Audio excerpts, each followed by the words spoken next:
Welcome friends. इस video में हम बात करेंगे बीएलओ के द्वारा जो विभिन्न फॉर्मों का सत्यापन किया जाता है, उन फॉर्मों के सत्यापन के समय बीएलओ को क्या क्या सावधानी बरतनी चाहिए, अर्थात फॉर्म 6A, फॉर्म 7, फॉर्म 8 के सत्यापन के समय बीएलओ को किन किन सावधानी के साथ में इन फॉर्मों का सत्यापन करना चाहिए, ताकि बीएलओ के द्वारा जो रिपोर्ट लगाई जाए वह सत्य पर आधारित हो, पूर्णतः सत्य हो और सही डाटा आपकी मतदाता सूची में जुड़ सके। तो हम सबसे पहले बात करते हैं फॉर्म 6 के बारे में। चूँकि फॉर्म 6 नवीन मतदाताओं के द्वारा भरा जाता है और वोट बनने के उपरांत उनको पहचान पत्र भी प्राप्त होता है, इसलिए बीएलओ को चाहिए कि जो फॉर्म आपको फॉर्म 6 के रूप में प्राप्त हुआ है उसमें मतदाता का जो पर्सनल डाटा है, नाम या संबंधी का नाम, उनकी स्पेलिंग, उपनाम और जन्म से रिलेटेड जो डॉक्यूमेंट्स उसने लगाए हैं जन्म तिथि से संबंधित, उन डॉक्यूमेंट्स को, उन साक्ष्य को आप भली भांति अच्छी तरह से देख ले और उनकी प्रमाणित छाया प्रति भी आप प्राप्त कर ले। निवास से संबंधित जो डॉक्यूमेंट्स लगाए हैं, आधार, राशन कार्ड या जो भी, उसकी छाया प्रति भी आप प्राप्त कर ले और उनका जो मूल प्रतियां हैं उनसे आप मिलान कर ले। फॉर्म पर ओरिजिनल हस्ताक्षर ही आप कराएं और साथ ही कुछ जो महिलाएं हैं जो शादी होकर के आपके भाग संख्या क्षेत्र में आई है, वह कितने समय से आपके भाग संख्या क्षेत्र में निवासरत है, संबंधित कॉलम में आप वो समय या वर्ष आप अंकित करें। जो भी डाटा आपको सत्यापित करना है उसकी प्रमाणित छाया प्रति में आप मिलान करते हुए उसको सत्यापित करें और तभी फॉर्म को प्रोसीड करें और वास्तविक स्थिति की रिपोर्ट ही आप फॉर्म 6 में बीएलओ की रिपोर्ट में आप दर्ज करें। यहाँ पर एक अन्य बात है जिस पर हम डिस्कस करेंगे कि ऐसा मतदाता अगर आपकी भाग संख्या में निवासरत है या आवेदक आपको फॉर्म 6 के रूप में आवेदन करता है कि वह अन्य स्थान से विस्थापित होकर के आपकी भाग संख्या में आया है, लेकिन अगर उसकी पूर्व के क्षेत्र में वोट बनी हुई है तो आप उससे फॉर्म 6 प्राप्त नहीं करेंगे। आप उसका फॉर्म 8 भरेंगे और पुराना जो ईपिक होगा, यानी पहचान, मतदाता पहचान पत्र होगा, उसकी मूल प्रति आप प्राप्त करेंगे। फॉर्म 8 के साथ में आप उसको संलग्न करते हुए और वर्तमान निवास का जो साक्ष्य है वो भी उसमें संलग्न करते हुए फॉर्म 8 के द्वारा उसकी आप वोट बनाएंगे, उसकी फॉर्म 6 के द्वारा आप वोट नहीं बनाएंगे। अगर ऐसा मतदाता आपके भाग संख्या में विस्थापित होकर के या परिवार विस्थापित होकर के आया है कि उसकी वोट पे उसके पूर्व के निवास क्षेत्र में नहीं बनाई गई थी, तो उसकी जो वोट बनने की प्रक्रिया होगी वो पूरी फॉर्म 6 के द्वारा कंप्लीट की जाएगी और वर्तमान निवास और पहचान या जन्म तिथि संबंधी जो साक्ष्य होंगे वे उसको प्रस्तुत करने होंगे। ऐसी स्थिति में कम से कम 1 वर्ष से ज़्यादा समय से उसको आपके भाग संख्या क्षेत्र में निवासरत या निवासी होना चाहिए, तभी आप उसकी वोट अपने भाग संख्या क्षेत्र में बनाएंगे। अब बात करते हैं फॉर्म 6A की, यानी प्रवासी भारतीय जो मतदाता होते हैं वे आपकी भाग संख्या में अगर निवासरत है और आपकी मतदाता सूची में अपना नाम ऐड कराना चाहते हैं तो उनके निवास के संबंध में आप भली भांति जांच कर लें, उनके परिजन जो रिलेटिव हैं उनके संबंध में जांच कर लें और उनसे उनके पासपोर्ट की प्रमाणित छाया प्रति और अन्य आईडी आप अपने उच्च अधिकारियों के निर्देशानुसार आप प्राप्त कर लें और तभी आप अपने उच्च अधिकारियों के निर्देशानुसार ही फॉर्म प्रोसीड करें और वास्तविक और सत्य रिपोर्ट आप उसमें लगाएंगे। इसमें ऐसे मतदाता का पासपोर्ट संख्या और उसकी प्रमाणित छायाप्रति भी आप फॉर्म 6A के साथ में संलग्न करेंगे। अब नेक्स्ट है हमारा फॉर्म 7, जिसमें किसी व्यक्ति के द्वारा अगर किसी अन्य मतदाता की वोट पर आक्षेप किया जाता है, प्रविष्टि पर आक्षेप किया जाता है कि अमुक व्यक्ति की मृत्यु हो गई है या अमुक व्यक्ति यहाँ से विस्थापित हो गया है या अमुक व्यक्ति की वोट डबल है या अमुक व्यक्ति की शादी हो गई है, तो इस तरह का कोई भी आक्षेप किया जाता है कि उसकी वोट हटाई जाए या फॉर्म 7 के द्वारा आवेदन किया जाता है, तो बीएलओ को चाहिए कि ऐसे आवेदन की वह पूर्ण प्रक्रिया अपनाते हुए ही उसमें रिपोर्ट लगाए और पूर्ण प्रक्रिया इसके अंतर्गत अपनाए। और जो आक्षेप किया गया है किसी मतदाता की प्रविष्टि पर, तो उसके संबंध में उनके निवास स्थान पर जाकर भौतिक रूप से आप उनका सत्यापन करें और प्रारूप जो 14 होता है, जिसको हम नोटिस भी बोलते हैं, वो भर करके निर्धारित स्थान पर या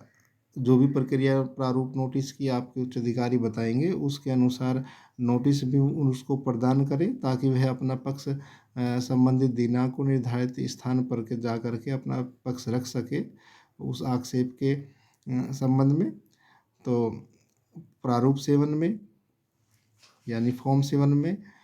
अगर किसी व्यक्ति की डबल वोट या विस्थापित होने संबंधी आरोप या आक्षेप किया जाता है, तो आप जब उनको नोटिस देंगे तो आप उनको संपूर्ण जानकारी उस फॉर्म में दिए गए विवरण की आप उनको उपलब्ध कराएंगे और निर्धारित समय पर पहुंचना और अन्य साक्ष्य सहित उनको पहुंचने के लिए प्रेरित करेंगे, ताकि वह भी अपना पक्ष रख सके और अपनी वोट कटने से बचा सके। बीएलओ को चाहिए कि प्रारूप 7 के संबंध में कई बार किसी आवेदक द्वारा राजनीतिक द्वेष, ईर्ष्या भाव या चुनाव के समय वोट की कम होने या ज़्यादा होने या झूठा डाटा देकर वोट कटवाने का प्रयास किया जा सकता है। बीएलओ को चाहिए कि निष्पक्ष होकर तथा भौतिक रूप से निवास पर जाकर तथा साक्ष्य प्राप्त करके ही सत्य रिपोर्ट लगाकर फॉर्म 7 प्रोसीड करे, ताकि काटे जाने योग्य वोट ही डिलीट हो, अन्य सही वोट आपकी मतदाता सूची से डिलीट न होने पाए। तो पूर्ण प्रक्रिया आप फॉर्म 7 में अपनाएं, तभी अपनी बीएलओ रिपोर्ट लगा करके फॉर्म 7 प्रोसीड करें। अब नेक्स्ट आता है हमारा फॉर्म 8। फॉर्म 8 के अंतर्गत संशोधित की जाने वाली जो डिटेल्स होती है, एक समय में फॉर्म 8 के द्वारा सिर्फ 4 विशिष्टियाँ जो होती है, 4 डिटेलें होती हैं, उनको ही आप संशोधित कर सकते हैं, जिसमें नाम, संबंधी का नाम, संबंध का प्रकार, जन्म तिथि, जन्म वर्ष, निवास, फोटोग्राफ्स, इस तरह की जो प्रविष्टियाँ होती है, एक समय में सिर्फ 4 प्रविष्टियों पे ही संशोधन किया जा सकता है। तो आवेदक के द्वारा जिन विशिष्टियों के संबंध में, प्रविष्टियों के संबंध में संशोधन हेतु फॉर्म आपको उपलब्ध कराया गया है, तो बीएलओ को चाहिए कि एक तो वह 4 से ज़्यादा ना हो, दूसरे जिन प्रविष्टियों में सुधार हेतु आवेदन किया गया है उनका साक्ष्य आप अवश्य प्राप्त कर ले, उसकी प्रमाणित छाया प्रति भी आप प्राप्त कर ले, जिसमें एक फ़ोटो का ऑप्शन आता है, तो फ़ोटो वहाँ पर चस्पा करा ले। और जो चूँकि फॉर्म 8 के द्वारा जब